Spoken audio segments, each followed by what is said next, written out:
3 лица, од кои 20 ученици во 9-то оделение во основното училиште Андреа Савевски Кикиш од Тетово, додека играле фудбал, односно кошарка во дворот од училиштето, вчера биле нападнати од 15 на други лица. Инцидентот се случил нешто пред 13 часот, при што напаѓачите кои минувале покрај училиштето ја поминале оштетената метална ограда и според кажувањата на нападнатите, без повод и причина им се нафрлиле и почнале да ги удираат со клоци и тупаници, нанесувајќи им видливи повреди по главите и телата, а потоа избегале од местото.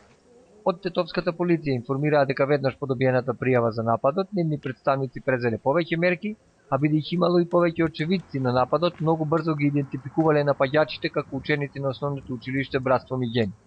Од полицијата најавија дека во текот на денов ќе биде разговарано со сите ученици, за кои имаат сознание дека учествувале во тепањето на трите лица, и по целосното расчистување на случајот против осомничените, а бидејќи станува збор за малолетници и за нивните родители, ќе има соодветни поднесоци.